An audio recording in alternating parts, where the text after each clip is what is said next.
অগ্নিনাভ মন্দিৰৰ সন্মুখভাগ আৰু প্ৰতিদিনতে বিশেষকৈ দেওবাৰ আৰু সোমবাৰ এই দিনকেইটাত ইয়াত ইমানেই ভিৰ হয়। কিয় ভিৰ হয় জানেনে? কাৰণ অসমৰ বিভিন্ন প্ৰান্তৰ ভক্তসকলৰ ইয়াত সমাগম হয়। আৰু কোভিডৰ সময়খিনিত ডিজিটেল মন্দিৰ হিচাপে বিশেষভাৱে পপুলাৰিটি বা বিশেষভাৱে জনপ্ৰিয়তা অৰ্জন কৰাৰ পাছৰে পৰা বৰ্তমান সময়ত দেখিবলৈ পোৱা গৈছে দিনক দিনে কিন্তু অগ্নিনাভ মন্দিৰৰ ভক্তৰ ভিৰ দিনক দিনে বৃদ্ধি পাইছে। আৰু বৰ্তমান সময়ত এয়া চাওক, প্ৰতিদিনতে যিধৰণে বৃদ্ধি পাইছে আৰু এইখিনি ঠাইত যান বাহনৰ যথেষ্ট ভিৰ হয়। এইটো কাৰণে ভিৰ হয় কাৰণ ইয়াত অসমৰ বিভিন্ন প্ৰান্তৰ পৰা ভক্তসকল আহিছে আৰু তেওঁলোকৰ মনোকামনা পূৰ্ণ হৈছে বুলি আমি গম পাইছোঁ। আৰু এয়া চাওক, মই আপোনালোকক জুম কৰি দেখাইছোঁ। এয়া সন্মুখভাগৰ কিমানখিনি ষ্টল আছে দেখিছেনে? কিমান বেছি দোকান আছে। গোটেই দোকানসমূহ অগ্নিনাভ মন্দিৰৰ ওপৰত নিৰ্ভৰ কৰিয়ে চলি আছে।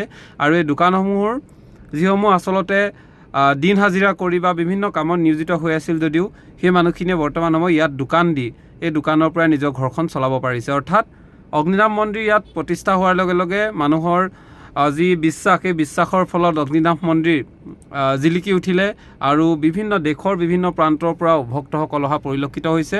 আৰু সোমবাৰ আৰু দেওবাৰ দিনটোত আপুনি দেখিব ইয়াত ভক্তৰ যি ভিৰ, যথেষ্ট ভিৰ হৈ থাকে। আৰু ইয়াত যিসমূহ বিপণী দোকানসমূহ উঠিছে, এই দোকানসমূহ দেখিছে আপোনালোকে, আমি জুম কৰিয়ে দেখাইছোঁ।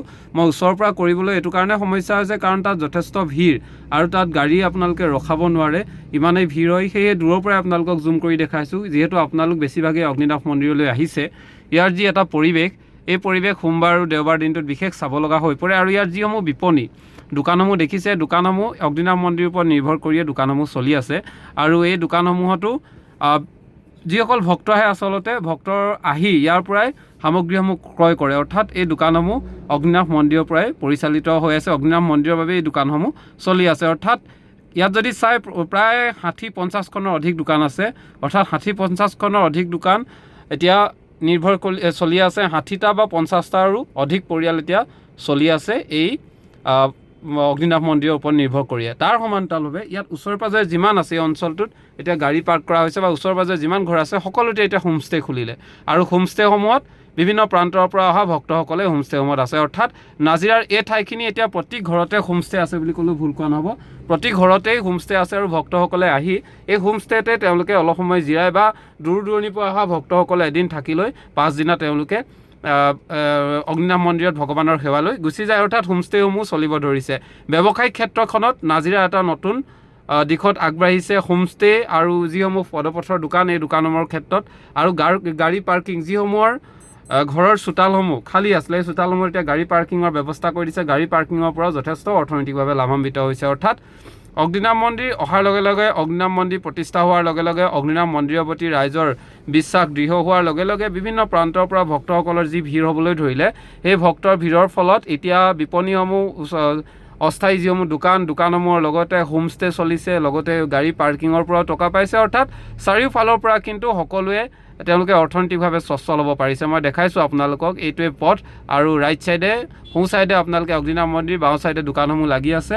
আৰু বৰ্তমান সময়ত এনেকুৱা এটা পৰিৱেশৰ সৃষ্টি হৈছে যি পৰিৱেশত আপোনালোকে দেখিছে মহাদেৱ শিৱক, অৰ্থাৎ আমাৰ অগ্নিনাভ দেৱক তেওঁলোকে পূজা অৰ্চনা কৰিবৰ কাৰণে অসমৰ বিভিন্ন প্ৰান্তৰ পৰা লোকসকল আহিছে। আৰু প্ৰতিদিনে আহে বুলি ক'লেও ভুল কোৱা নহয়। প্ৰতিদিনে আহে, শনিবাৰ আৰু বুধবাৰে যিহেতু বন্ধ থাকে, কিন্তু তাৰ পৰিপ্ৰেক্ষিতত বাকীকেইটা দিনত সদায় আপোনালোকে ভক্তৰ ইয়াত সমাহাৰ দেখিব। আৰু লগতে ইয়াত মই বেটেৰী ৰিক্সাবোৰৰ কথাও ক'ব লাগিব। যিসমূহ ই ৰিক্সা আছে, ই ৰিক্সাসমূহ যথেষ্ট ভাড়া পাইছে। অৰ্থাৎ অগ্নিনাভ মন্দিৰৰ ওপৰত নিৰ্ভৰ কৰিয়ে ব্যৱসায়িক এক উত্থান হৈছে নাজিৰাত। আৰু ঐতিহাসিক শিৱসাগৰখন ঐতিহাসিক কীৰ্তিচিহ্নৰ বাবে যথেষ্ট চিনাকি ঠাই, কিন্তু তাৰ মাজতে অগ্নিনাভ মন্দিৰ হোৱাৰ লগে লগে নাজিৰা ঠাইখিনি এতিয়া অসমৰ বিভিন্ন প্ৰান্তৰ লগতে দেশৰ বিভিন্ন প্ৰান্তৰ লোকসকলেও এতিয়া চিনি পোৱা পৰিলক্ষিত হৈছে। এয়াই আজিৰ দিনটোৰ, অৰ্থাৎ আজি সোমবাৰ দিনটোৰ অগ্নিনাভ মন্দিৰৰ দৃশ্য।